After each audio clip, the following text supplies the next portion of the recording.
O empate contra o Fluminense no estádio do Maracanã teve diversas repercussões no vestiário. O técnico Eduardo Cudê lamentou os diversos desfalques para o confronto, mas mostrou otimismo, já que o Inter volta a jogar no Beira-Rio no próximo fim de semana contra a equipe do Vasco da Gama.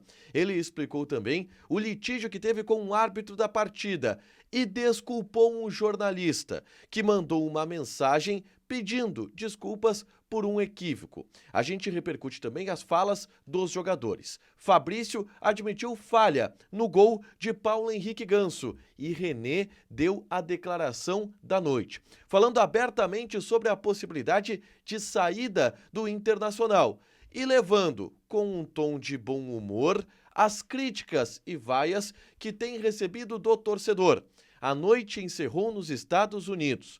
Ener Valencia, pela seleção do Equador, perdeu um pênalti e o Equador está eliminado da Copa América. Boa notícia para o Inter, já que o atacante está voltando para o Brasil e pode ficar à disposição no confronto do próximo fim de semana. Esse é o Diário do Inter KTO desta quinta-feira, 4 de julho de 2024.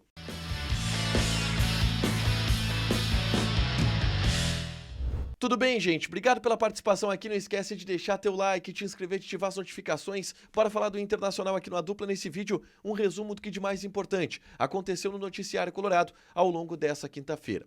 A gente começa, obviamente, falando sobre o mais importante, o jogo. O Inter empatou por 1-1 contra a equipe do Fluminense em um jogo que não foi brilhante, não foi empolgante, mas o Inter até saiu na frente, jogando bem e acabou levando o gol em uma falha do goleiro Fabrício, um chute de longe do Paulo Henrique Ganso. Perde 2 pontos novamente, agora para o lanterna da competição. Mas eu já quero ir para a repercussão do vestiário colorado. O técnico Eduardo Cudê lamentou os 10 desfalques que o time teve no confronto contra o Fluminense. E de novo falou sobre as dificuldades que a equipe vem enfrentando. Ele disse, por exemplo, que o fato de não ter alternativas de hierarquia para colocar no jogo ao final do confronto, ele teve, por exemplo, que tirar o Alário e colocar um Luca Drummond, que é um garoto que está fazendo seus primeiros jogos na primeira divisão e no futebol profissional como um todo. Isso atrapalhou o Internacional na partida. Mas que ele entende que mesmo com essas dificuldades, o Inter competiu, o Inter pôde ganhar, e isso é um lado positivo. Cudê também explicou a confusão que teve com o árbitro da partida no momento da entrada de Igor Gomes. E ele disse e pediu desculpas para o árbitro, porque ele invadiu o campo para impedir que a bola voltasse a ser jogada, já que ele queria fazer uma última troca, que não poderia ser feita se o árbitro mandasse o jogo ele voltar a acontecer. O Inter já tinha feito 2 paradas para trocas e ia fazer 3 trocas de uma vez. Uma delas era a entrada do Hugo Malo na vaga do Igor Gomes, que havia sentido cãibras. E aí o árbitro autorizou as 2 primeiras trocas e não ia autorizar a terceira. E aí o Cudê invadiu o campo e teve uma discussão com o árbitro, mas ele mesmo admitiu e pediu desculpas para o árbitro, porque ele sabe que não podia invadir o campo, mas fez isso porque entendeu que era necessário para que o Inter não fosse prejudicado e pudesse fazer a troca do Igor Gomes, tá? Além disso, o Eduardo Cudê também citou um pedido de desculpas que ele teve com um jornalista, tá?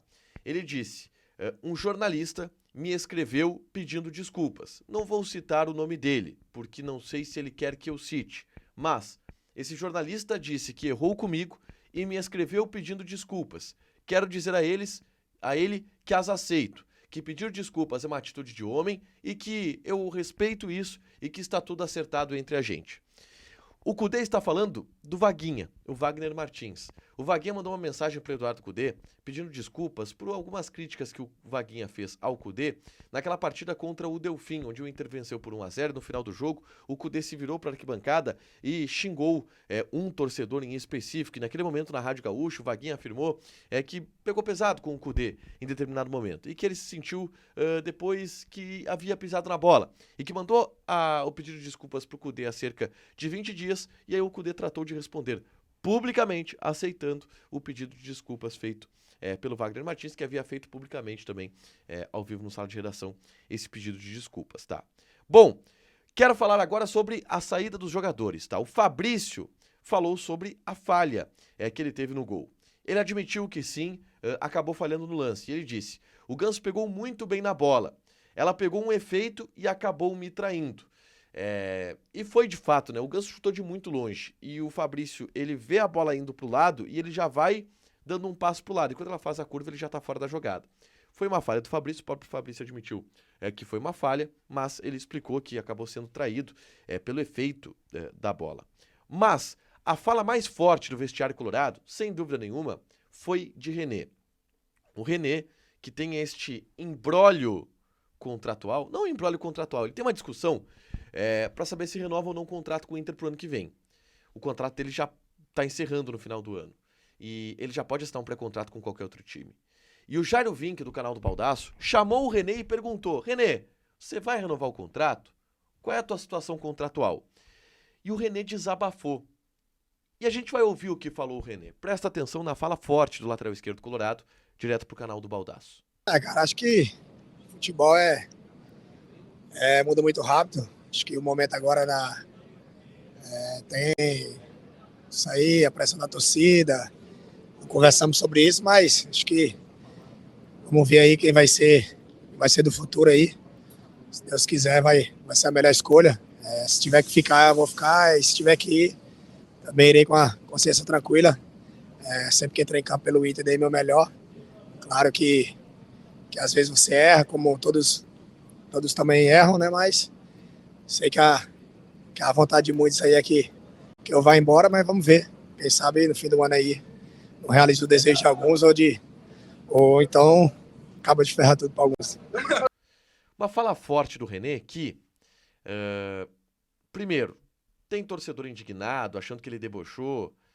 Eu fiquei até na dúvida, eu acho que sim, foi um deboche, mas não um deboche maldoso. Eu acho que ele levou na esportiva, ele tratou com bom humor o fato de ele mesmo saber que o torcedor pega no pé dele, que o torcedor, muitos deles querem que ele saia, ou que, enfim, existe uma pressão em cima do nome dele. E óbvio que isso deixa ele descontente, tá? E ele brincou com essa situação, mas deixou claro que sim, existe a possibilidade dele sair. E acho que esse indicativo tá cada vez maior, tá? É cada vez mais difícil o René conseguir renovar o seu contrato, ou o Inter renovar o contrato com o René. E nessa entrevista, ficou claro para mim que isso também parte do René. O René não sabe se quer renovar, se quer seguir nesse ambiente. Talvez ele vá para outro clube e a situação dele se acalme, porque ele é bom jogador. E acho que a fala dele mostrou isso na saída do estádio do Maracanã. Por último, Ener Valencia. Fechou a noite do Internacional lá nos Estados Unidos, jogando pelas quartas de final da Copa América. O Equador foi eliminado da competição. O Ener Valencia errou um pênalti no tempo normal, depois ele sai do jogo, a Argentina ganhava por 1-0. O Equador empata sem Ener Valencia em campo e na disputa por pênaltis, o Equador cai fora. Agora, Valencia volta para casa e existe a expectativa de que ele possa voltar a jogar já no domingo contra o Vasco da Gama. É difícil, tá? Principalmente do ponto de vista de logística. Por quê? Porque o aeroporto Salgado Filho está fechado aqui no Rio Grande do Sul. É a principal porta de entrada onde a gente consegue qualquer voo fretado a qualquer momento vir para Porto Alegre. Vir para Porto Alegre não é tão fácil hoje. E ele está nos Estados Unidos. Vai ser uma operação de guerra. O Inter vai tentar trazer o Ener Valencia a tempo do domingo, nem que seja para ele estar relacionado no banco de reservas, quem sabe. É uma das possibilidades para a partida de domingo, que é o retorno do Colorado ao estádio Beira-Rio. Para fechar, gente, vamos falar aqui de KTO, tá? Vou passar algumas odds dessa sexta-feira. Temos Eurocopa. Odd de Portugal e França. Portugal 3.1, empate 3.1, França 2.45. Depois tem, ou melhor, antes tem Espanha e Alemanha. Espanha 2.71, empate 3.14, Alemanha 2.75. Joga lá na KTO, te registra. Coloca o cupom ADUPLA que tu ganha 20% de bônus em cima do teu primeiro depósito. Fechado? Deixa teu like, te inscreve, ativa as notificações que vai ter mais conteúdo aqui no canal. Beijo!